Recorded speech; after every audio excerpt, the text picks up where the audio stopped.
Hi gang, Brad here with Rice's in Marshfield, Wisconsin. We're here to talk about waterproof floors, also known as luxury vinyl tile, luxury vinyl plank. This happens to be a luxury vinyl plank with an attached cork back. Many other ones available on the market that have a foam type back, a high density foam type back. Lots of debate on which backing is better than the next, but you'll find these things they'll also call them SPCs, rigid cores, WPCs. Luxury vinyl plank seems to be what the industry is calling these. There's no real clear definition of what these are, and I hope that the industry does change that. At any rate, you're not here for that. We're here to talk about these products being oversold. What do I mean by that? Well, what made these things hot and popular, let's just say 7 to 10 years ago, somewhere in that range, Cortec being the original waterproof click floor on the market. That's the buzzword, waterproof. And it's oversold, whether it's a box store, whether it's something you find online or a local retail store. Many cowboys, even installation techs, will oversell this and then overinstall it. So the definition of most manufacturers that I'm aware of is this is a top-down waterproof. So that means moisture on top, that's where the waterproof warranty is. Not that this sits underwater. There is no warranty that I'm aware of on products that are under warranty. That would still fall under the waterproof warranty. Again, correct me if I'm wrong. I mean, there's lots of products out there, many hundreds and hundreds, if not probably thousands of manufacturers that make this product now. Many of them are made overseas. Some starting to create more and more in the United States, or at least a percentage of it's made in the US. So again, click floor, they're vinyl plank in most cases, just a print film with a wear layer on top. Typically you're seeing a lot of 20 mil. You know, I've seen upwards of 40 mil wear layer on the surface, but realistically it's the texture, the color, and the sheen that's really gonna hide the sins. These all will scratch. Every single waterproof floor will scratch. Even tile can scratch. So 5 millimeters most common. This is a 7 inch by 48 inch wide plank. This one here again is that cork back version from Cortec. They make somewhere in the range of, let's say, 5 millimeter upwards of, I think, 10 or 12 millimeters. So it's some really thick products that have a little bit more joint integrity and sound deadening properties through Cortec. But anyway, the main reason I want to have this is that there's so much misconceptions. This is oversold on the market. And what you'll see is that, okay, I've got a wet basement or a flooded area. This isn't going to solve your problem. If this floods, unfortunately, you got to tear it out in most cases. So the few projects we have been on were early on when we removed these, we unclick these, right? And that sounds easier said than done in theory. Is we have to sort this out a little bit. We have the full pieces, the cut pieces for the left, the cut pieces for the right, and then hope that this very thin, might not be able to see it on there, locking mechanism, the joint integrity stays true. Which these floors aren't really made to be installed, taken out, installed, taken out. Yeah, in some cases you can get away with it. You say, oh, I took a plank out. Yeah, that's happened and we've done it too. But we found in a wet basement environment, let's say 1,000 square foot job, pretty common for a basement, maybe even upwards of 1,500 square feet or more, that you'll need 20 to 40% extra attic stock. I don't know any homeowner there are not many that will keep 20 to 40% of attic stock tucked away of the product. It's just not going to happen. So you might say, well, I'm going to call the store that I bought it from. I'm going to call the specialty retailer. I'm going to call the box store, wherever you got it from. The odds of it being there are slim to none. Second of all, even if you did find it, you're going to see that there's a color, a sheen, possibly a size issue, a thickness issue on the new batch, and even locking mechanism. So when these, especially like 2020, a lot of manufacturers jumped ship, or a lot of companies jumped ship, and they started producing these products, away from China into, let's say, Vietnam, and it changed. The locking mechanism changed. Sometimes the thickness changed, sometimes the sheen and color. It just, same name, same product, same box, but it changed, and it doesn't work real well unless you have a really talented install tech to make these click floors go back together. But again, you still have the sheen and color concern. So unfortunately, most of the time, when this click waterproof LVP, luxury vinyl plank, luxury vinyl tile, SPC, rigid core, doesn't matter, when it gets underwater, you need to unclick the whole thing so you can dry underneath. You say, well, Brad, that's no problem. I can do that. Well, think of it this way: 1,000 square feet of a 7-inch by 48-inch product.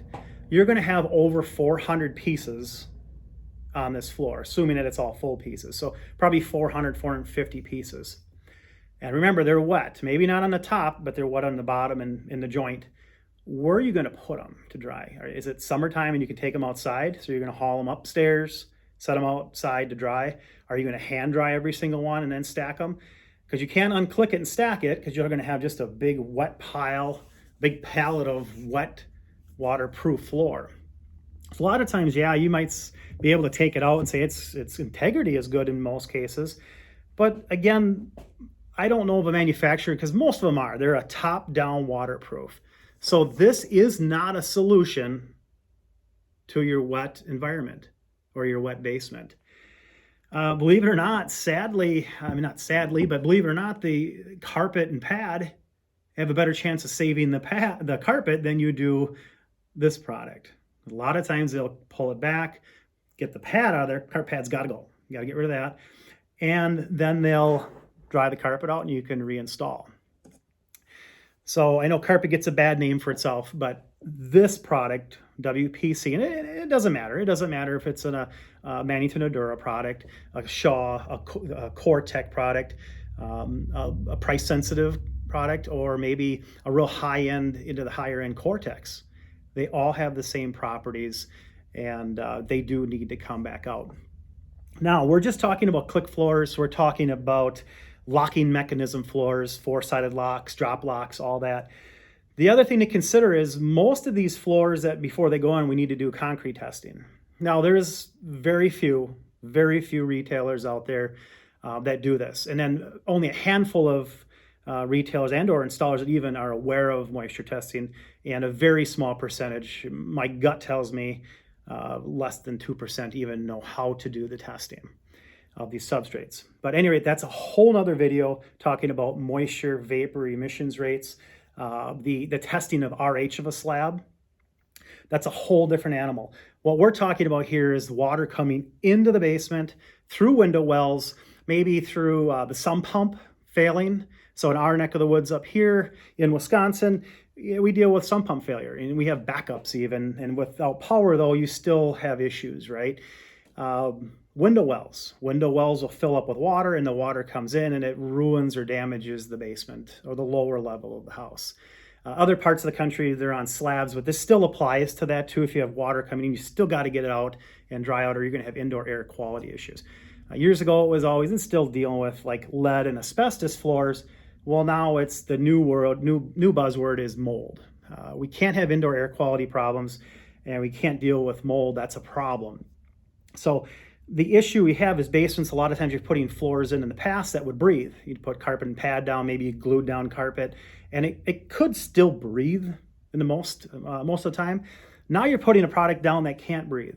So think of it like an exercise floor or rubber mat. You put that on a basement floor, you leave that down maybe for a couple weeks, you pull it back and say, ooh, the concrete's discolored. Similar to this, I mean, it's not breathing. So it's drawing moisture up through the slab and creating moisture potentially underneath here. Again, we'll get to that. That's a whole different animal. We'll get to that some other time. That's a whole different video. So let's pretend that you had a slab that was good and you were going to put this product down. Most manufacturers require 6 mil polyethylene film. Most of them do. So you're going to put a polyethylene film. Sometimes they're 12-foot wide sheets by 2,000 square foot rolls. Sometimes they're a 3 or 4 foot wide by 100 square foot rolls. You unroll and you take care of the seams. So this is going down first, and then your click floor is going in.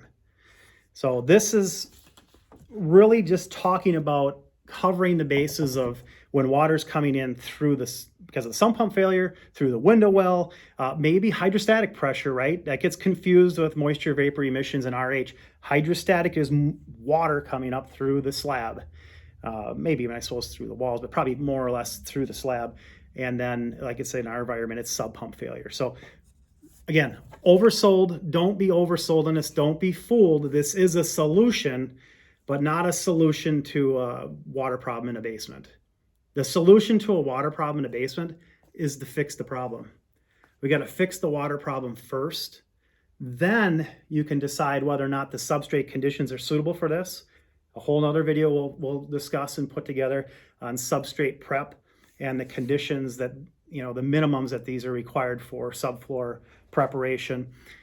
And then we'll go into the moisture vapor emissions and RH testing. But let's just pretend you're still going to put this in.